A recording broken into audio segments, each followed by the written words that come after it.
has a hard-on.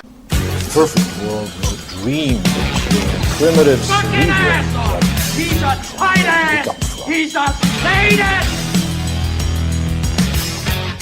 You're all going to die down here.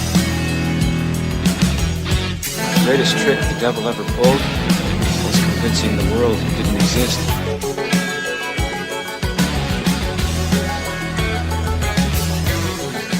Happy heresies, my beloved true seekers. Welcome so much to Aeon Byte, broadcast from the virtual Alexandria through thegodabovegod.com. This is the always approachable, comprehensive, and affable discussion about the world's favorite and least known heretics, the Gnostics and their brethren in the Esoterica. As always, we will try and stay away from scholarly pontification and definitely stay away from New Age babble. If I owned this place in hell, I'd rent this place out and live in hell. My mortal name is Miguel Connor, otherwise known as your host Abraxas, the terrible god above god as the ancients knew him. I am the devil. We're writing our own gospels and living our own myth here on this approximately August 2nd, the year of our demiurge 2008. We don't take prisoners at Aeon Byte, we liberate them. We don't suffer from insanity but revel in it. We are the manifestations of Sophia's divine rescue plan to redeem the fallen cosmos. When we seek and experience the razor-sharp truth, when we finally are soaked to the sinew in compassion and love, when we begin living in the moment and dreaming in the now, we will release the holy substance from ourselves and the world itself. We nurture our inner Christ and become the vessels of the messianic energies of the Pleroma, the fountainhead of the one true Father and Mother. And then we rise to Sophia in the bridal chamber, uniting all our dualities, and we become one with Lady Wisdom. It's a supernal wedding of Christ and Sophia. Have you found Jesus yet, Doug? I didn't know I was supposed to be looking for him, sir. Like the Sophia of Jesus Christ says in the Nag Hammadi library, the Savior said, I came from the places above by the will of the great light. I who escaped from that bond. I have cut off the work of the robbers. I have awakened that drop that was sent from Sophia, that it might bear much fruit through me, and be perfected and not again be defective, but be joined through me, the great Savior, that this glory might be revealed, so that Sophia might also be justified in regard to that defect, that her sons might not again become defective, but might attain honor and glory and go up to their Father. Yeah, that's a good one. Yeah. Oh, you betcha, yeah. Yeah. So we have a great responsibility, my beloved true seekers.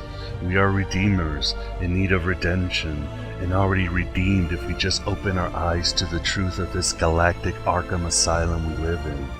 The Empire never ended, as Philip K. Dick wrote, and it probably never will, for there will always be evil, tragedy, wars, and rumors of wars. Peace on earth is but one of the canards of Jehovah and his New Age courtesans. We must be honest with this datum, as we must be honest with ourselves. Self-knowledge, the key that unlocks the doors of perception to the inner courtyards of our mystical nature, can be a brutal mistress. The dice have been loaded from the start. Against us, we have our own tyrannical egos, constellation of gods and their machinations, a machine of a universe that has robbed us of free will except for the meaning of choices, and a society that creates such horrors as Captain Planet and Carrot Top. Horror and moral terror are your friends. And it doesn't help that, as humans, we are lazy SOBs who like to settle for the mediocre and mundane. Most of all, we take anything prepackaged and eat it whole, not caring about the trans fats of ignorance. We accept the reality of the world with which we're presented. It's as simple as that.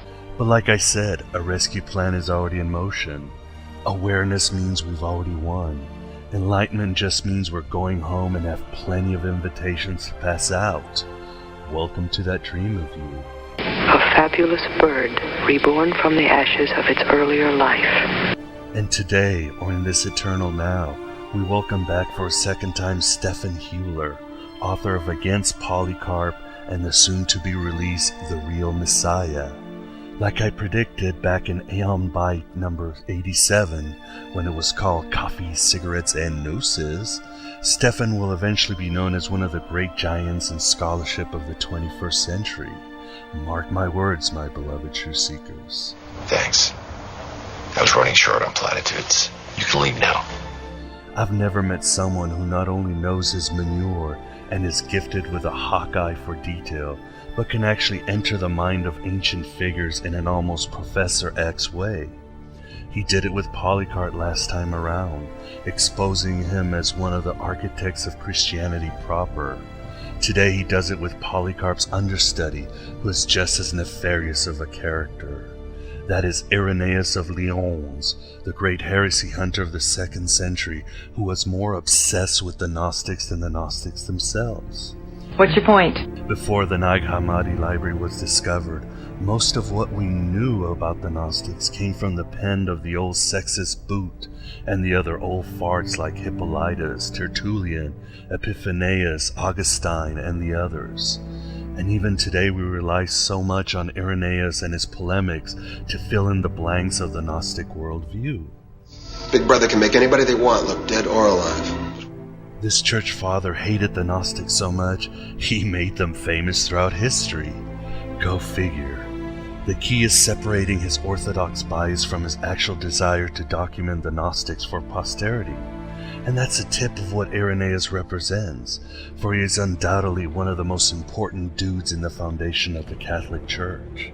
Stefan will separate the wheat from the literalist chaff of this cat, and as always give you revelations that will more than likely be like psychic tasers. 300 years ago, you'd have been burned at the stake.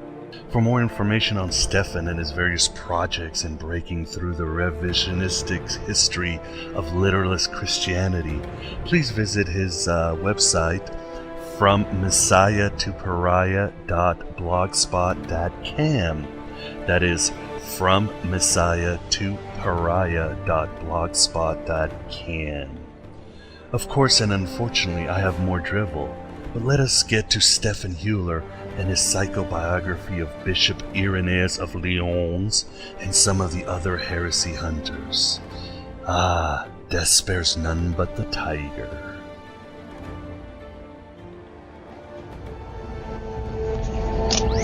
All this has happened before, and will happen again. Again. Again. Again. Again. Again. Again. Again. Again.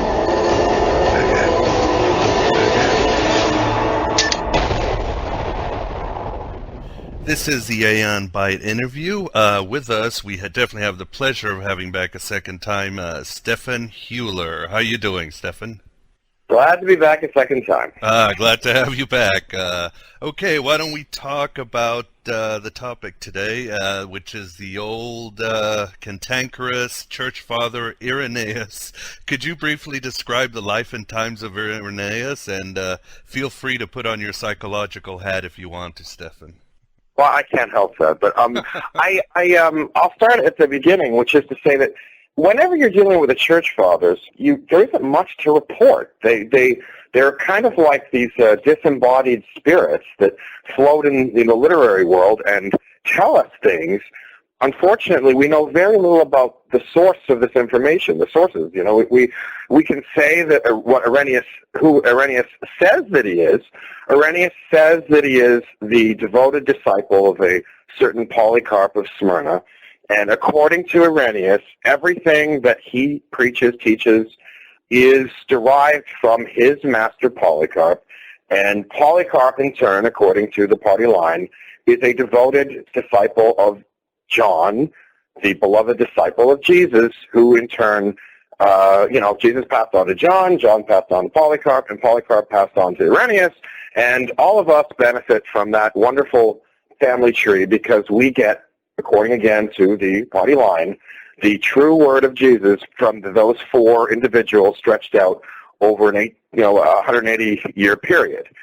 The problem with the theory is, of course, that we don't know anything about any of the people involved. I mean, we have Jesus is an enigma who, scholars have worked for centuries to figure out and ultimately come away shaking their heads.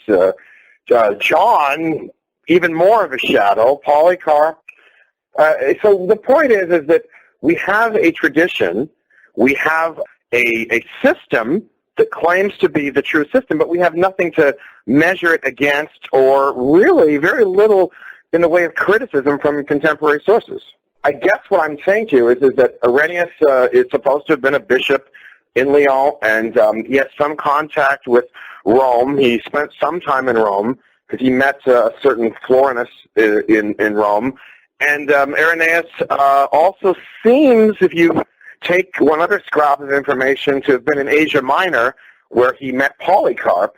But again, that is the scope of what we know about Irenaeus. We're not even sure if he was a martyr. I mean, there is a Catholic legend that he died in the persecutions in his supposed native, or his flock, with his flock in Lyon. But again, there's so little to go on that all we have is what Irenaeus tells us is going on at the time he was writing. And most of that is that he was engaged in a fight against a group, or at least a tradition that he was very hostile to, which is generally identified as either the heresies or the Gnostics. Irenaeus tells us all about the Gnostics that lived in his day. He uses the term in such a way that you're not even sure if the Gnostics used the term to describe themselves necessarily, or you're not, he doesn't do a great job of giving us reliable information about what he's attacking. I mean, I likened it in one of my books to learning about Judaism from Mein Kampf. I mean, it's, Hitler talks about the Jews and he tells you a lot about what they do and what he doesn't like about them, but you really can't get a great idea of Judaism based on Hitler. So in the same way, Irenaeus gives us a lot of information about various sects. Most of the information is hostile and dubious. So again, when you ask me who is Irenaeus, I can say that he lived in the 2nd century to the early 3rd century, and I can tell you what he claimed to represent, but there's very little in the way of detailed information about him.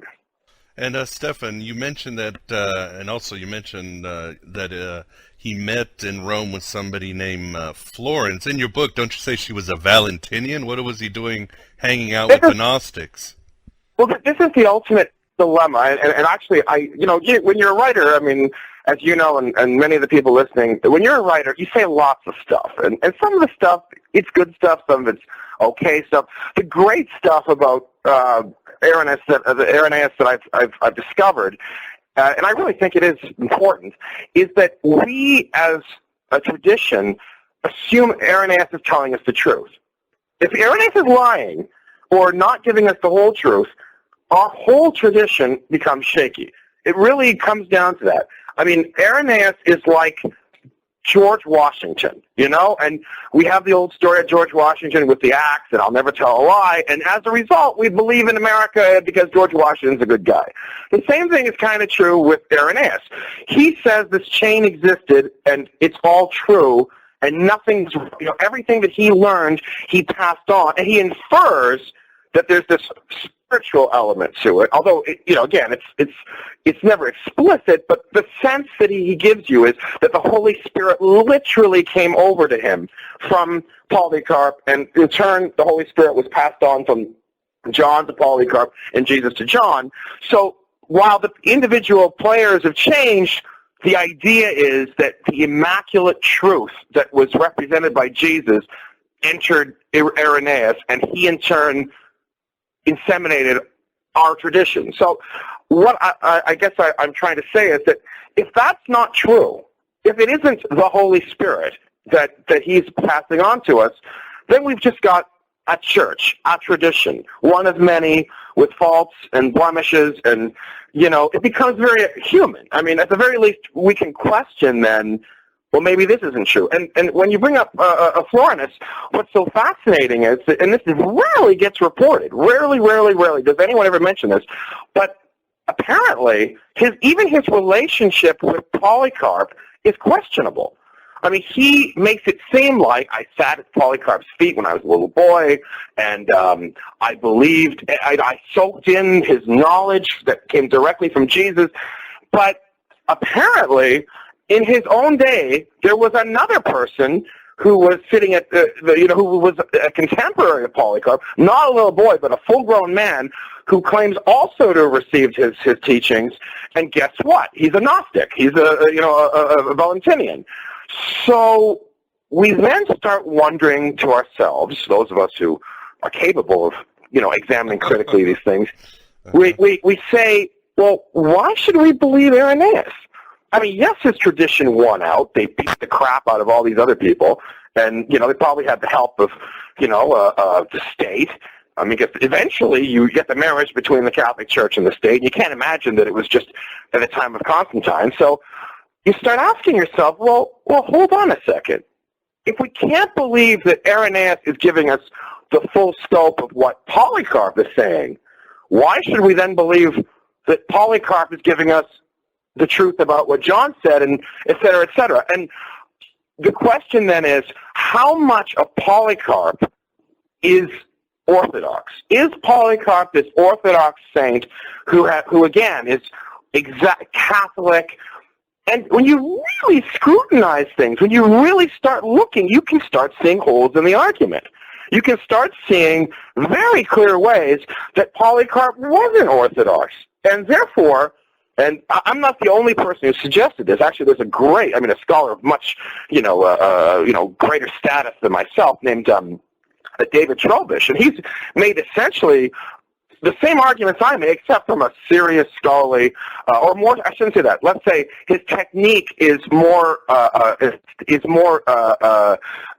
what you find in scholarly writings. He examines the actual manuscripts, the earliest manuscripts of the New Testament and other writings, and he notices that it was arranged as a book at the time. I mean, as a unit, the four Gospels are a unit.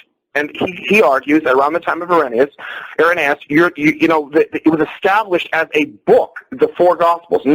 It's not like that someone just gathered up four Gospels and boom, they happen to all fit together. Somebody arranged the material with a beginning, a middle, and an end, starting with Matthew, going to Mark, to Luke, to John, and then you end up in John with the ending that says, oh, there's a lot more stuff I could have included, but here you go. What I'm saying is that Irenaeus can be viewed, or should be viewed, as the actual founder of the Catholic tradition.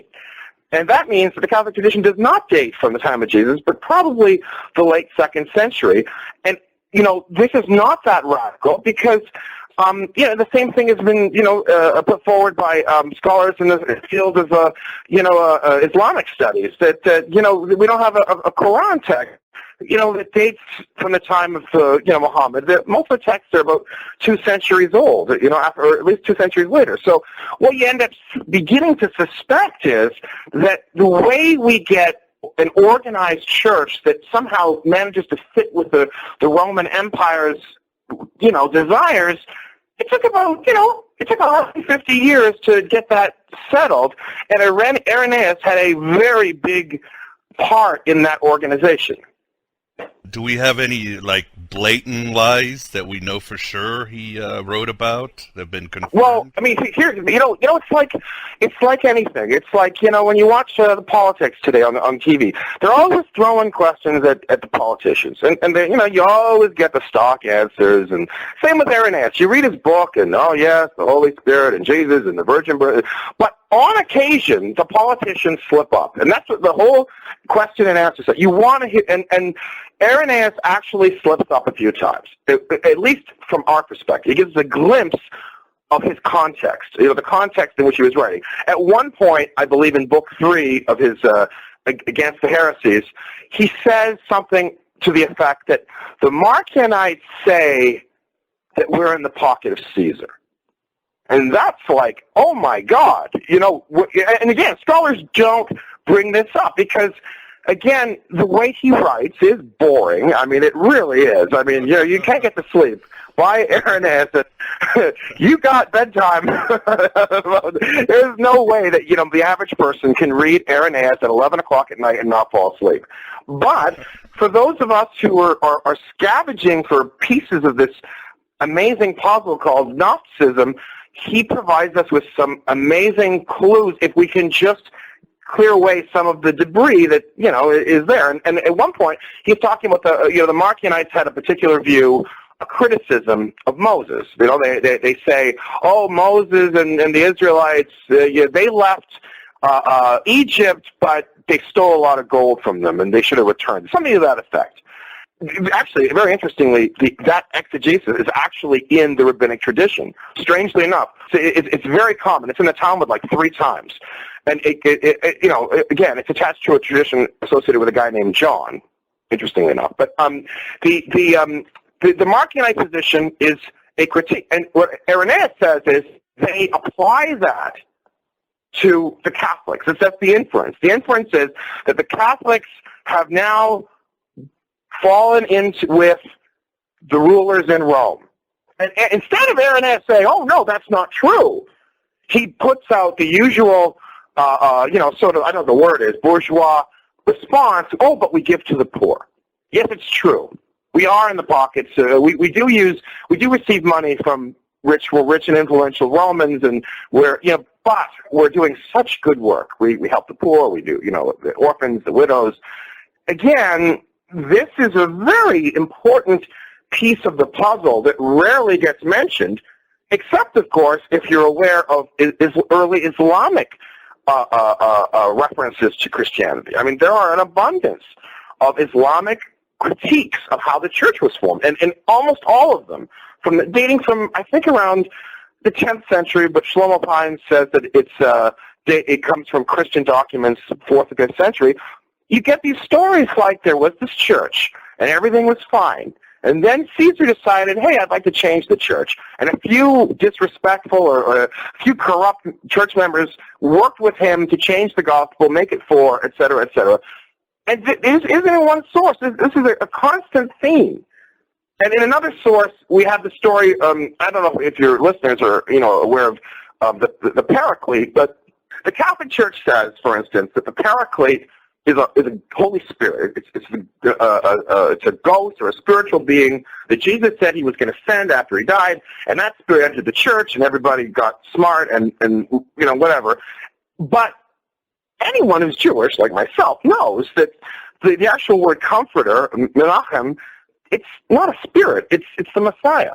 So you have this Eastern tradition, Manichaeanism, Acts of Archelaus, early Islam, Mohammed, all these people from Jesus' part of the world, they know that when Jesus said, I'm going to send you a paraclete, what he was saying was, I'm going to send a Christ. The Christ is coming after me. In the Catholic tradition with Irenaeus, you suddenly get this argument about spirit.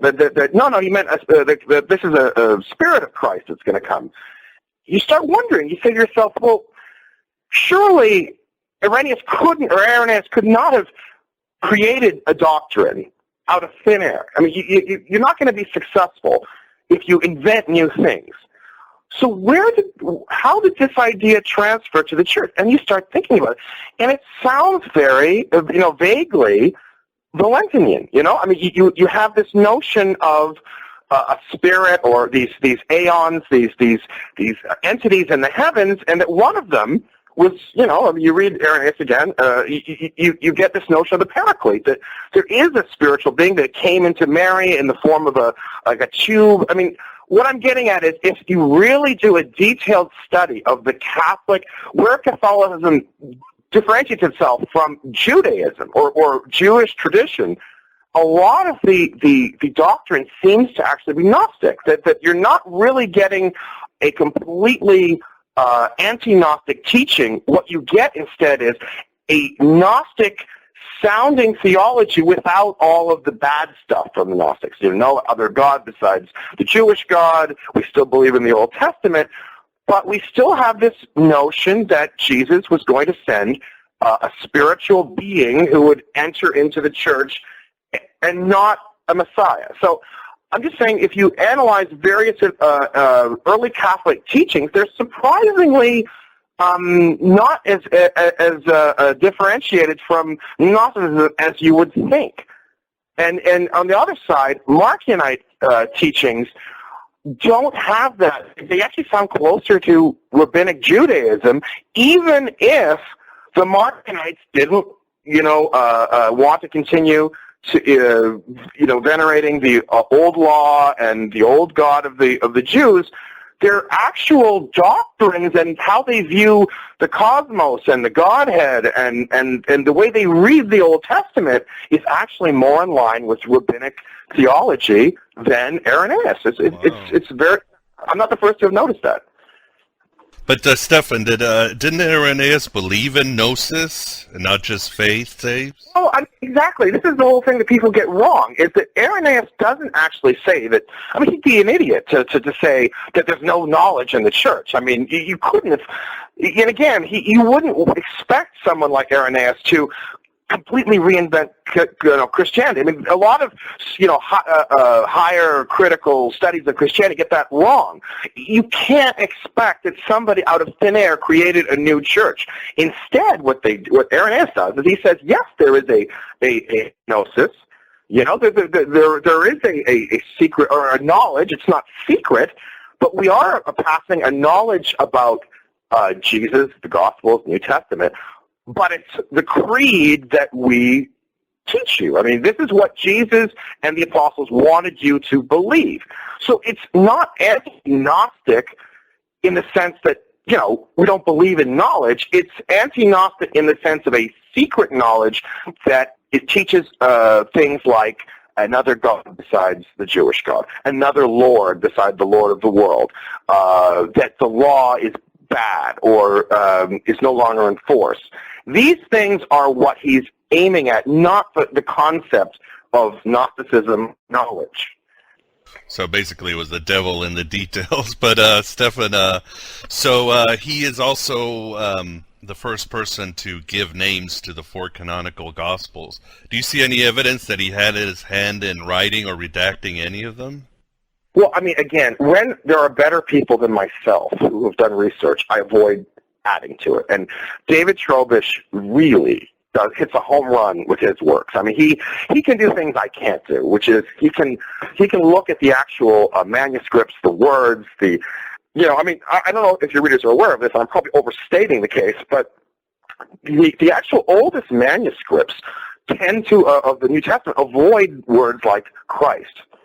The word Christ is never written in any of the earliest manuscripts. Instead, it's the sacred name, or because you see, most people are again not aware that there was a tradition like the Marcionites and their ilk who emphasized Jesus as Christos, and then there's a Catholic tradition that emphasized him as Christos, and you end up with in at least one of the oldest New Testaments, you end up with Christos.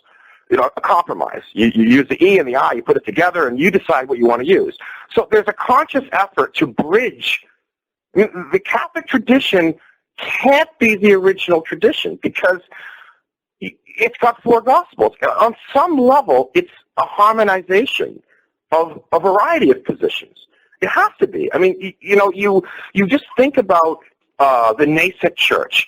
And you think about people who believed in the Holy Spirit and being imbued with the Holy Spirit, and then somehow those teachers get a following and they write a gospel, or theoretically, and then they bump into these other people with another teacher, and even, how these people are, there's a word different or a sentence different, and they start, screaming at each other. This idea of a Catholic or a universal church emerging from the very day of Jesus and the apostles is a lie. It couldn't have happened because you've got somehow, even if you accept the Catholic party line, that you have 4 Gospels, just imagine the amount of time to get these cantankerous, mealy-mouthed, po-faced early Christians who were arguing about the most minute detail to agree to accept 4 other communities' Gospels, or at least 3 others besides their own, on the same status. It just doesn't make sense. And even in Irenaeus' own time, he mentions people who prefer the Gospel of Mark, people who prefer the Gospel of Matthew, and people who rejected the Gospel of John.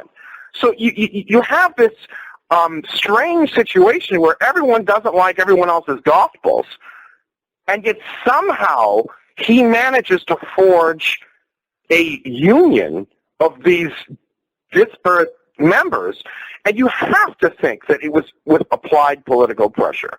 Now, I know that's not in the textbooks, and people don't like to think in that term, but the reality is you can't imagine how these 4 or 3 communities managed to agree with one another on any level without the threat of death hanging over their heads.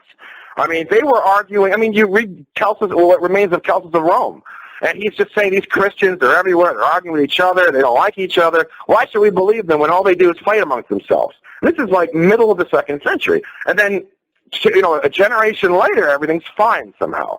Do we know who was the muscle behind Irenaeus? My suspicion is the Roman state, and it's a hard thing to prove because I'm using Islamic sources, and of course, Islamic sources. Oh my God, what do they know about Christianity, right? I mean, how can those people? But they don't know anything, They're always wanting to blow themselves up. So, this is what you're dealing with. You have Islamic sources, but that's not good enough for them. And then you have these reflections of what the heretics themselves say. Oh, but that's not good enough either because we don't have their documents. Well, we don't have their documents because the Catholics just destroyed them all. So, I mean, you're in a box, but logically, you look at Eusebius. And Eusebius, writing in the 4th century, writes his great, book on the history of the Church, and he says, again, shock, the best period, the golden age of the Catholic Church happened around the time of Irenaeus. That was the time the Roman state didn't punish Catholics, and everything was great.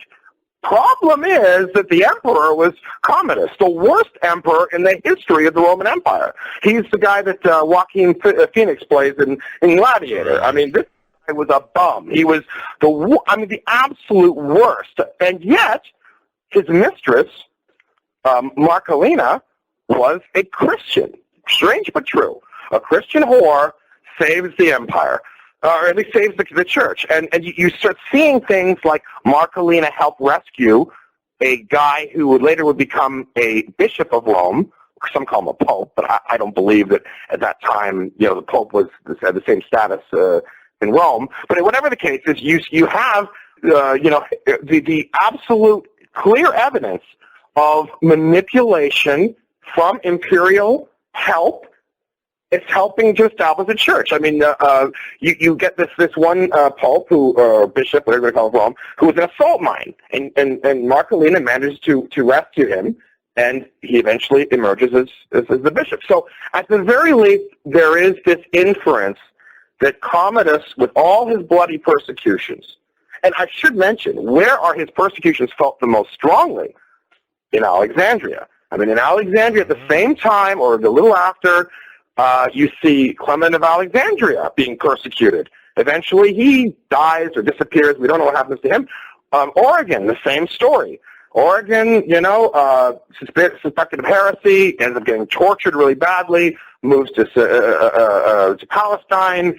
Again, there's this, through that whole period, there's a bishop there who, Demetrius, who is not a native Alexandrian. He came probably from direct orders from Rome to oversee the heresies and the bad thoughts and the bad beliefs that exist in Alexandria, and he's tormenting the local Christians. And he, through all the turbulence that we see, where Clement is running out of town, and Demetrius has a remarkably long history in Alexandria. And interesting enough, the Coptic Church to this day remembers his first day on the job. He gets off the boat from wherever he came, and guess what? He's got a wife. Well, oh my God, the native Alexandrians almost had a fit. You can't have a wife. You're not supposed to be married. You can't have sex. Don't they know that sex is bad? Well, that certainly sounds very, heretical. Eventually, of course, the happy ending is that the Coptics say we learn to love this guy. Maybe he forced them to love him, but the point is that nobody speaks for the heretics. There are very few scholars who make it through the university system who manage to stand up to the ridicule of their peers and say, there's something fishy going on. That the history of Christianity is not the history of the Catholic Church. The Catholic Church has a legitimate history. We can analyze it. We have books. We have interesting figures. We have stories. But to say that that is the history of the Church is a lie. I mean, that is not true, and we should know better. We should know better, because when we study Islamic history, oh my God, we have a great time with, what's wrong with the Quran, and look at this. There's all these problems that we can find. Nobody has any ifs, ands, or buts about that. But God forbid that somebody says, why should we believe Irenaeus? Well, that's an issue, because this is sacred ground. And I should mention, to go back to your original topic, if I could. I'm sorry to keep talking so much, but the most important piece of evidence that proves beyond a shadow of a doubt that Irenaeus was not giving us the true picture of Polycarp is something I found in the only known document from Polycarp. The Polycarp of Smyrna, despite being really influential, really left us one document. I mean, people have argued that there's another document that's from Polycarp, but again, the only document that has come down from antiquity with Polycarp's name plastered on the title is this epistle that he wrote, a letter to the community at Philippi. And what he says, this is what I've discovered, and I think it's very important, is when he cites the gospel, when he is citing what is written in the gospel, it is not one of the four canonical texts. When Polycarp of Smyrna, there's a passage where there's like 3 lines from the gospel that he knows, that he uses, that he thinks is the true word of God, that he received from John, that John received through the Holy Spirit from Jesus, and guess what? It's not one of the 4 canonical texts that Irenaeus says is the true, are the true gospels. It is instead a diatessaron. I've proven this. I have an article coming out where I show line for line, the parallels of all the known canonical texts and the diatessaron, and the diatessaron matches Polycarp's citation exactly. So what this shows you, I mean, in my mind, it proves beyond any reasonable doubt that Irenaeus is not telling us the true beliefs of Polycarp. That Polycarp used one gospel, probably a gospel called John, but a diatessaron, where, in case the listeners aren't aware what a diatessaron is, a diatessaron is what Catholics call a gospel harmony, but in reality is the original concept of the gospel, that you have one narrative. You have one story that begins with, Jesus appearing in Galilee. It goes down to his crucifixion and what happened after his resurrection, but not 4 gospels. One long narrative. That's what Polycarp had. That's what Tatian had. That's what Marcion had. That's what most 2nd century authority, Theophilus of Antioch, is supposed to have been associated with a diatessaron. A lot of people have argued that Justin also has used a diatessaron. Whatever he used is different than our canonical text as well. So again, to answer your question, you don't get a canonical gospel citation before Irenaeus. Irenaeus is the first person to cite from the Gospel of John as the Gospel of John. He's the first person to mention a Gospel of Luke.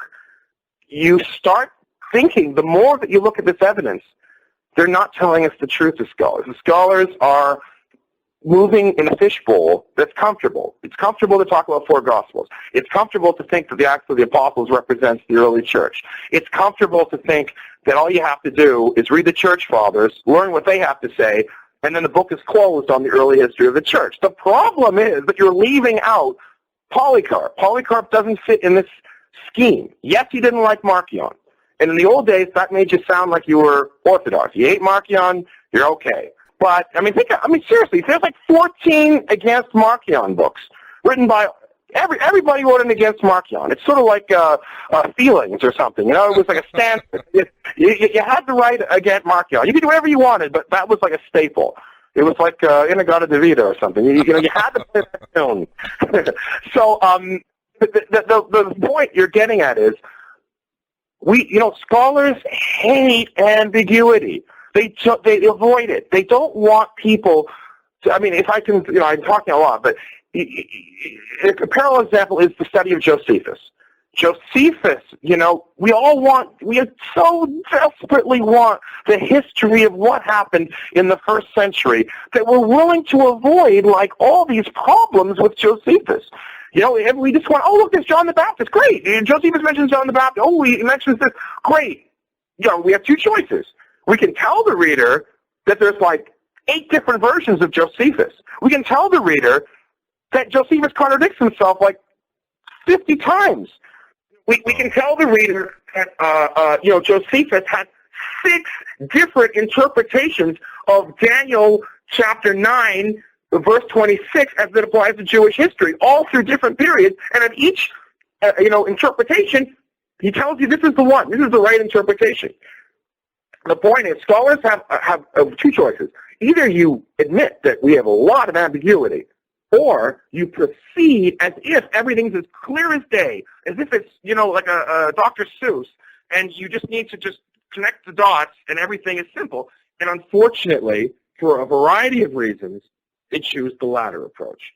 And I guess what I would like to impart to the reader or the listener is that it's not that simple, but the advantage is there's a lot of room for us because people aren't dealing with the hard questions. Most scholars deal with the required elements to be able to talk about, Irenaeus's use of the term spirit, and they write a paper on this, or they'll say Christological elements in Polycarp or something. But they're not getting at the problems. The problems are that Polycarp doesn't match up to Irenaeus. You can't make a straight line from Polycarp to Irenaeus as Irenaeus claims. So as a result, we can admire Irenaeus. We can say that he has a lot to teach us about Christianity. Surely he represents a tradition, a manipulated tradition, but a tradition nonetheless. But it's not Christianity. It's not the early church. It's a second or late 2nd century church, which, as his name would suggest, is about making peace between the various conflicted groups in the Roman Empire. Irenaeus is making a gospel of 4 in order to make one church. And this is what, if we all agree on that, we can move forward. And then we can ask questions like, well, what did Marcion believe? What did Valentinus believe? What did Tatian believe? What did Polycarp believe? And we end up with an amazing scenario where we have lots of Christian beliefs, not just one, not one dogma, not a simple creed, but a variety of approaches which, interestingly enough, agree against the Catholic tradition for the most part. People should appreciate that. When Origen mentions that the Marcionites say that the Paraclete was Paul, he says at the same time, well, so do the Valentinians. You constantly have this. The heretics say this, the Catholics say that. And all I'm suggesting is we can't just bypass what came first. We should focus on what came first while still appreciating that there are things in Irenaeus that are important and worth discussing. And Stephan, speaking of harmonizing the church, we have Acts of the Apostle that kind of puts Paul and Peter on the same level and makes Paul, an Orthodox Catholic all of a sudden with deep Jewish roots. Who do you think was behind Acts of the Apostle? Who is Luke? Well, I happen to have just been reading Harnack for my the book I'm working on.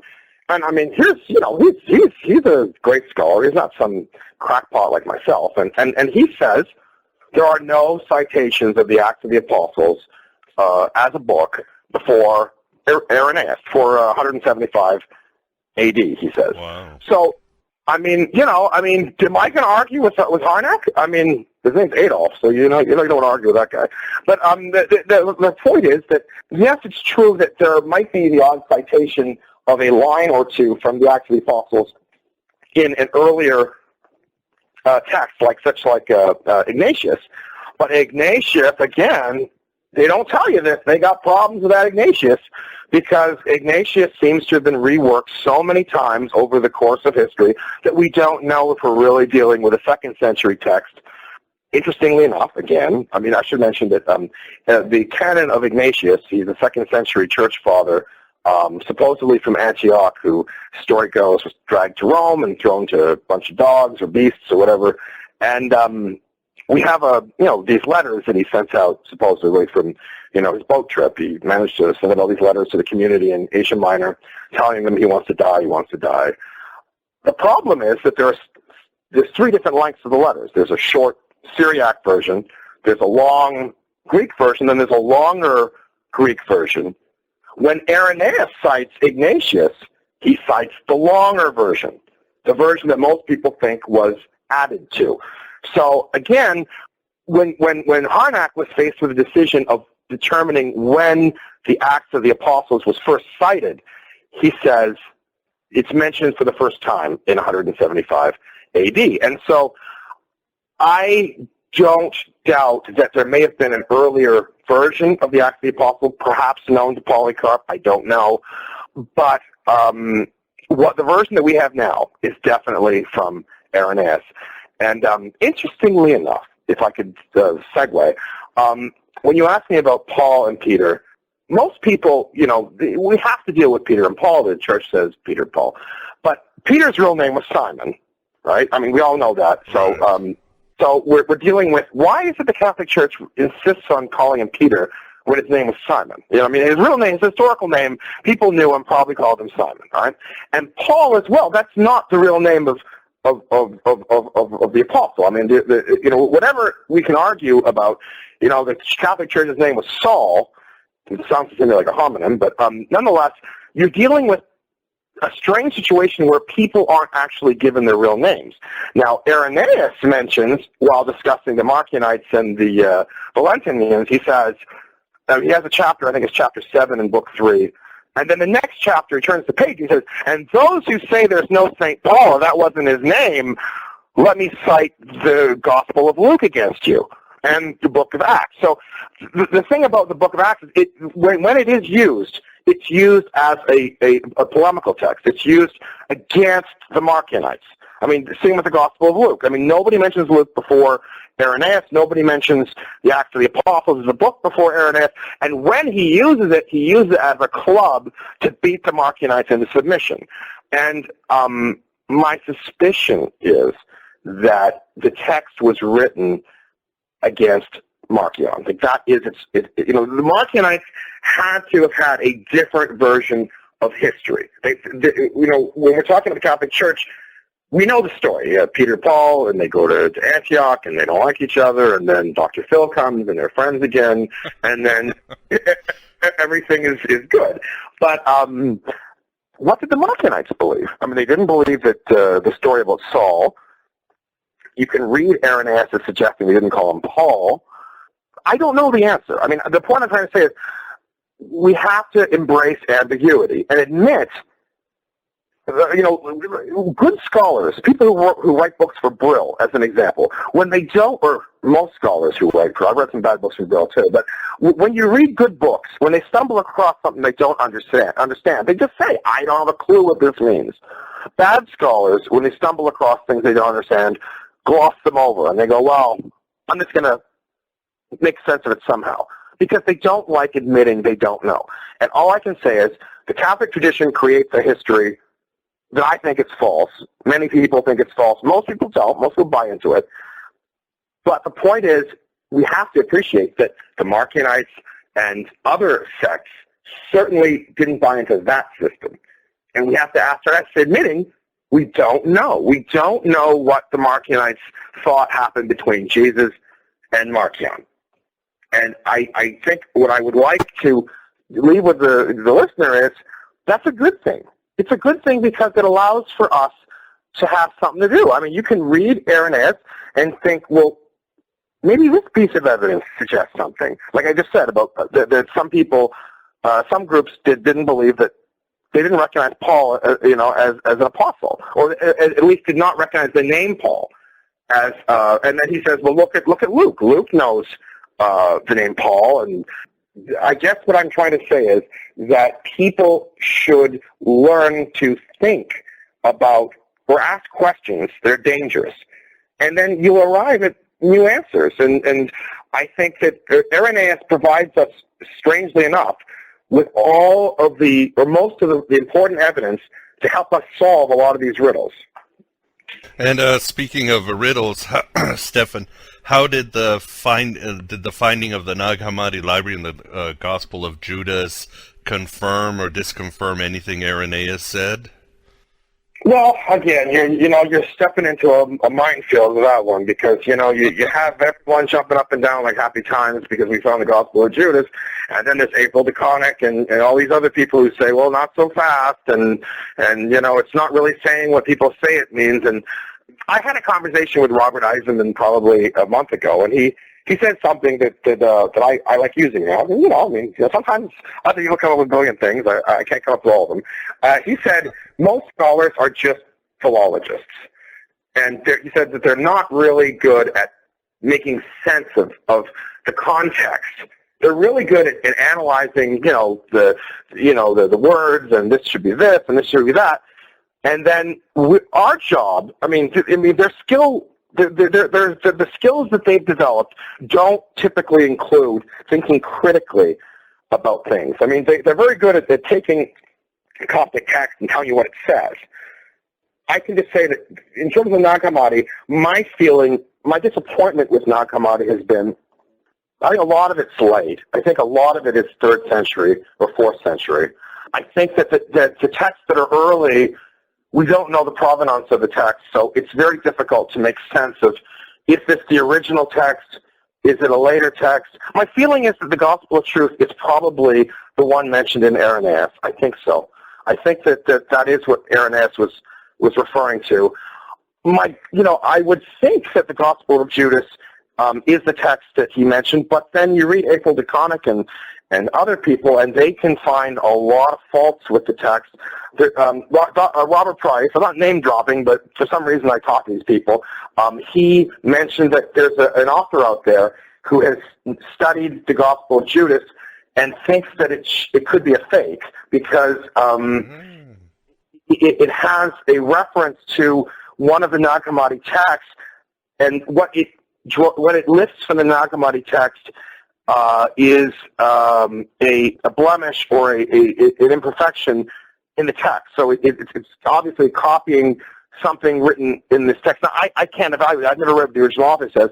All I'm trying to bring up is, unfortunately, when I was young and I was reading these things, I would embrace texts as, oh my God, this is it.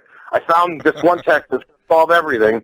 And as you get older, you tend to think that you're never going to find like the chalice. You're never going to find the Holy Grail. You're not going to find one text that isn't going to open up a whole bunch of other cans of worms. Yes, it'll prove one thing. We're in an unfortunate position. One day, if there should be a find of a Gnostic library, and it says this is from Marcion, and we know which the community is, and we'll have a better chance, perhaps, of seeing something definitive. But the Nag Hammadi library, in my mind, opens as many ambiguous questions as it resolves, if not more. And lastly, Stefan, Irenaeus talks about this guy who's named Marcus seducing chicks. He was probably jealous or something. But do you have any insights on who this Marcus was that was hanging out in France during his time? Oh, God. This is a big topic.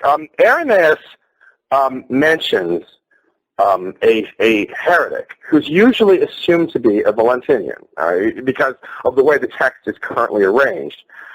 It is also assumed that he must have lived at the time of Irenaeus because Irenaeus knows so much about him, and it's assumed that he must have been in the Rhone Valley because, again, his familiarity with this character.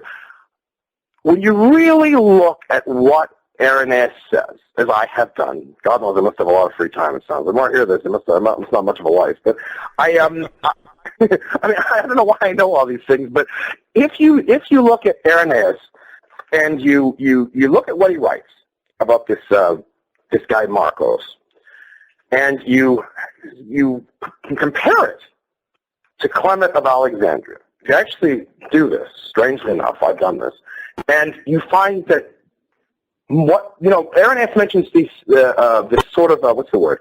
Gematria, or this interest in Kabbalah, and he doesn't use that word, of course. But when you read this Marcos guy, it sounds very Jewish, except if he's in the Greek language, so isometria. But the things that Irenaeus says about Marcos are exactly word for word, almost reflected about Clement's orthodoxy in Alexandria. It's like, I'm going to think of an example. That yes, I think Marcos says that Jesus, he goes up and is transfigured in the sixth. There are 6 people at the Transfiguration, and that it means the number 6 is like creation, and the same thing appears in Clement. And there's like about 20 passages that I've isolated that are like identical between Marcos of Irenaeus and the Alexandrian orthodoxy that Clement belongs to. Then you start thinking, this is where the critical thinking comes in, well, hold on. Isn't Alexandria the home of St. Mark? And you go, maybe Marcos is Mark, or St. Mark.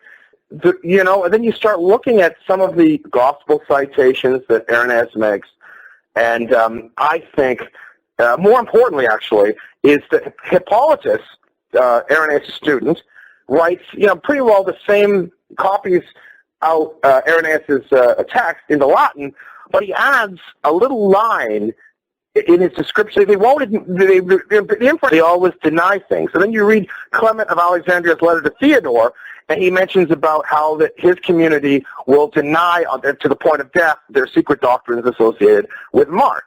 So what I believe, again, is that Clement of Alexandria, even Origen of Alexandria, that they belong to a secret tradition that was associated with St. Mark, and that they were absorbed into the Catholic Church basically at sword point. I mean, it was either you agree with what we're saying or else, and that explains the context of all the persecutions in Alexandria and elsewhere at the time of Commodus and earlier.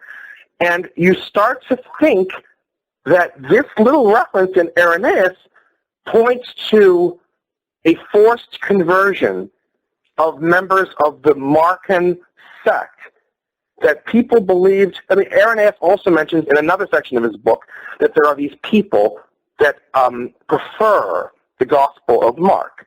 And these people, who basically only use the Gospel of Mark, think that Jesus and Christ are 2 separate people. Jesus on the cross, suffering. Christ on the ground, impassively watching Jesus suffer. And there's many statements like this, actually. It's not just one. And I connect them back to this sect of Marcos, that there was a worldwide, if you go to the Catholic Church today, they will tell you, I mean, go into which Catholic Church, they're everywhere, and you just ask them, and they'll tell you, oh, yes, St. Mark. We had a worldwide church all over the world venerating the teachings of St. Mark, and only now we're limited to Alexandria and Egypt.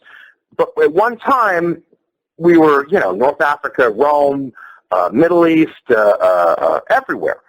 My thinking is that through this example of Marcos mentioned Marcos is just the Greek Mark, this heretic named Mark, you can get a sense of what I was talking about earlier, that in Irenaeus' time, there was a forced conversion, a convergence of a variety of traditions.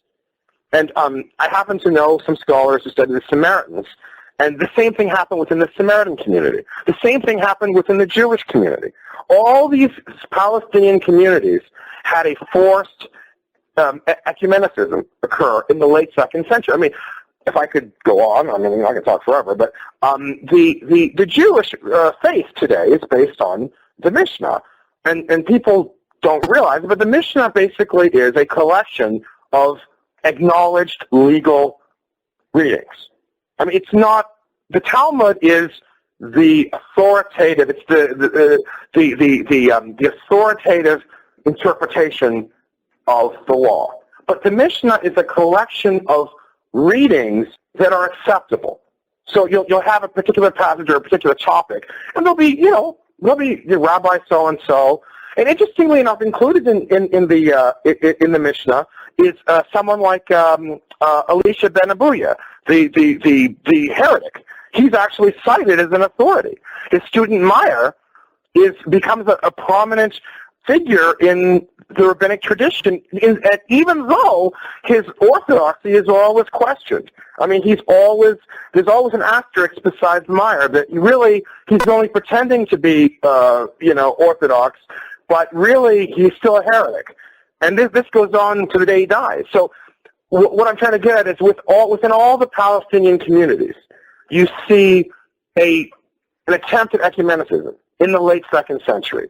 And I think that Irenaeus' reference to the followers of Mark, what we read about in Clement, especially the letter to Theodore, you get the sense that for some reason the Roman Empire wanted to fix the Palestinian religious form. That there was something rebellious, cantankerous, problematic about these crazy, Semitic people who just want to fight all the time. And so, I mean, I'm not believing this, I'm just citing what they think.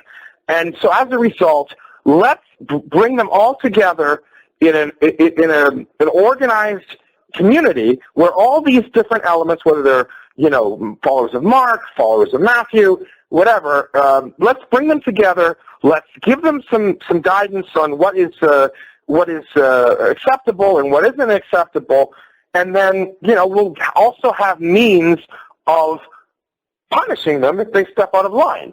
And you can say, surely you can't mean that the Roman Empire punished heretics.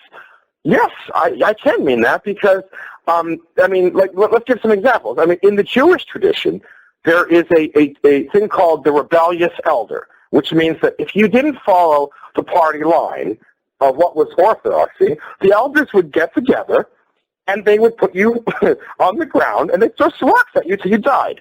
And it's actual prescription. And while it was, there were periods where it was extensively used, there were periods where it wasn't so much used, it was still a tool in establishing orthodoxy. At the very least, you had to confess or pretend or go along with what was normative. And if you didn't, you'd be stoned to death. Now, because Christianity wasn't an ethnos, it wasn't a particular, a group, a race, it wasn't so, the Romans couldn't ask the Christians to manage their own people. I mean, if you were a Christian, you could be from a variety of different backgrounds, and as a result, the Romans had to find a way around punishing them. And in my mind, you get this thing called self-condemnation. It appears over and over again in the patristic writings in the Catholic Church, and it appears in Polycarp, it appears in Irenaeus. And Irenaeus says over and again, tell the heretic what the truth is, and if he persists in his heresy, he's condemning himself. Now, most theologians say, well, condemning yourself, that means that in the afterlife, the Lord Jesus is going to look at the book and say, you were a heretic, you're going to hell. But, there are all these expressions, like when you're brought before the judgment seat. Is that the heavenly judgment seat, or is it the earthly judgment seat? Is it the judgment seat of a Roman official? And my, common sense, everyday interpretation, of course it was earthly.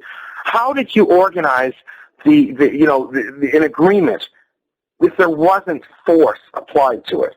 If you don't, at the end of the day, it's the same story. You need to have strong men or soldiers, police to enforce the law. I mean, nobody does the law or the rules because they feel like doing it. They're afraid of punishment. I mean, this is I have a dog. I mean, I've never hit my dog, but, you nonetheless, you school your dog with warning, with a threat. I mean, if you just let your dog do whatever they want, they will use the carpet as their toilet. I mean, it's just common sense. So in the same way, you see the Catholics saying that there was no punishments of our faith during Antoninus Pius's reign. But that doesn't mean that there weren't punishment of people who weren't Catholics during Antoninus Pius's reign. Similarly, you find that the golden age of Catholicism was in the reign of his grandson, Commodus.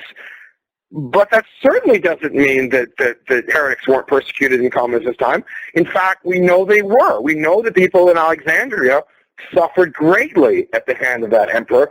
And again, I think that if you look at the history of the Roman Empire, that is usually called the period of the Antonines. Everybody wanted to be part of Antoninus Pius's enlightened rule. They wanted to be heirs to this emperor because he was viewed as one that brought peace after a lot of instability, mostly in Palestine. I mean, Hadrian fought a protracted and bloody war in Palestine, and miraculously, in the reign of Antoninus, there was peace established. But what did Antoninus do?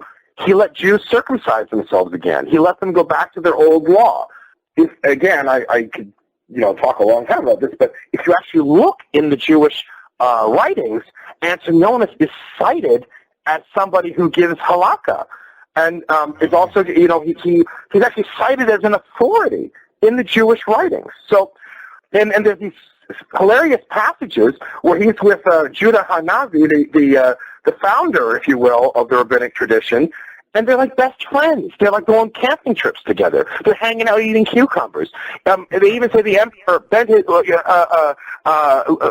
did he do? He bent his back to help the rabbi get into bed. And there are these lengthy passages where Antoninus is asking him, what happens in the afterlife, Rabbi? And so, of course, the Jewish tradition wants to show, we had the emperor under our control, but you wonder, well, maybe it was the other way around. Maybe, the emperor was nice to this guy to help him establish his tradition. And the same thing, can be seen in the Catholic tradition as well, with the figure called Pius, who is said to be a bishop of Rome. So, again, to end, the discussion about Marcos, I do think that there was this forced bringing together of a variety of positions in the Antonine period, and it was done with a combination of carrot and stick.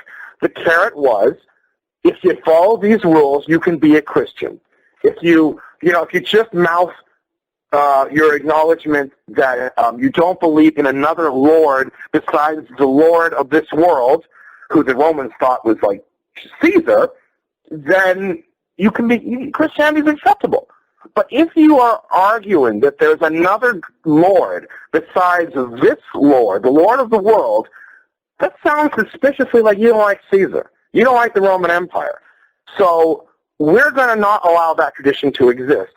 And if I could, end the discussion, we see in Walter Bauer and other people that at this very time in history, the Marcionites flee or leave the Roman Empire, Rome, and go to northern Iraq and Turkey, and where they become the people who have exclusive rights, if you will, to the name Christian.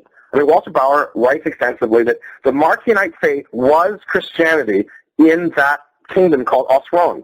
And in that northern kingdom, Catholics had to content themselves to be called Paulician Christians. They never got the rights to the name Christian down to the Islamic conquest. Yes, it's true. I guess what I'm trying to say is, yes, it's true. The Catholic Church is an important tool or important tradition to understand the development of Christianity. You can't ignore it. You can't pretend like it's all wrong. It has no legitimacy. But at the same time, it is not the tradition. It's not the only ancient tradition. It's probably one of the later traditions. And there are a lot of other traditions with a much closer link to Palestine, Judea, the Middle East, where Jesus came from, who we should be spending more of our attention focused on. Well, that's very well said. Well, Stefan, I think that's all the time we have today. I'd like to thank you very much for coming on Aeon Byte and giving us a lot to think about. I love being on the show, and I'm glad that it encourages me to think that there are people that want to take this stuff seriously, because when you look at television and the news and what Christianity appears like in the news, you wonder whether there really are people that care. That is true. No, they're out there, Stefan. One person at a time we do it. Thank you very much. And there you have it, my beloved truth seekers. Stefan Herman Hueller, author of Against Polycarp and the upcoming The Real Messiah, on one of the greatest servants of Yaldabaoth. The Archons couldn't have found a better, more twisted mind than Mr. Cranky himself, Irenaeus of Lyons. I want everyone to remember why they need us. As you've just heard, the problem with orthodoxy is that they build their dogmas on houses of cards. Take one card out and it all comes tumbling down like a Janet Jackson bustier. Son, we live in a world that has walls, and those walls have to be guarded by men with guns. Again, please visit FromMessiah2Pariah.blogspot.com for more of Stefan's incessant and detective eye-opening work on exposing the truth about Orthodox Christianity and Gnosticism. Like Johann Goethe, a man who created his own Gnostic gospel in his work Faust, once wrote, "It is easier to perceive error than to find truth, for the former lies on the surface and is easily seen, while the latter lies in the depth, where few are willing to search for it." We can never see past the choices we don't understand. Yes, the truth shall set you free, but freedom has a price, and more often than not it's to lose the world and gain your own soul. Are you willing, here at the Virtual Alexandria, in continuing on this dark odyssey through the gnashing rocks of orthodoxy? Or would you rather stay asleep in the Matrix, the 13th floor, the Dark City, Wonderland, and all the other names for this gilded prison you live in? The choice is yours, my beloved truth seekers. After all, the truth is not a fact, but a lifelong process into self-actualization. It's a long courtship, but the spiritual orgasm, short and sweet but everlasting, is worth our trials and tribulations. Get busy living or get busy dying. That's goddamn right. The Nag Hammadi Library's Gospel of Truth says it best when it comes to what we, as Gnostics and veterans of 1,000 psychic wars, must do to make sure Hypatia makes it home this time, and our inner Christos is allowed some much-needed breathing room. Speak concerning the truth to those who seek it, and of knowledge to those who, in their error, have committed sin. Make sure-footed those who stumble, and stretch forth your hands to the sick. Nourish the hungry, and set at ease those who are troubled. Foster men who love. Raise up and awaken those who sleep. For you are this understanding which encourages. If the strong follow this course, they are even stronger. Turn your attention to yourselves. Do not be concerned with other things, namely, that which you have cast forth from yourselves, that which you have dismissed. Do not return to them to eat them. Do not be moth-eaten. Do not be worm-eaten, for you have already shaken it off. Do not be a place for the devil, for you have already destroyed him. Do not strengthen your last obstacles, because that is reprehensible. For the lawless one is nothing. He harms himself more than the law. For that one does his works because he is a lawless person. But this one, because he is a righteous person, does his works among others. Do the will of the Father then, for you are from him. I am Abraxas, broadcasting from the Virtual Alexandria through the GodAboveGod.com. The road is ended, the song is over. Thought I'd have something more to say. But don't cultivate any troubles, my beloved truth seekers, because like heaven above you, the spy that love you, I'm keeping all of your secrets safe with me tonight. Hello and goodbye as always.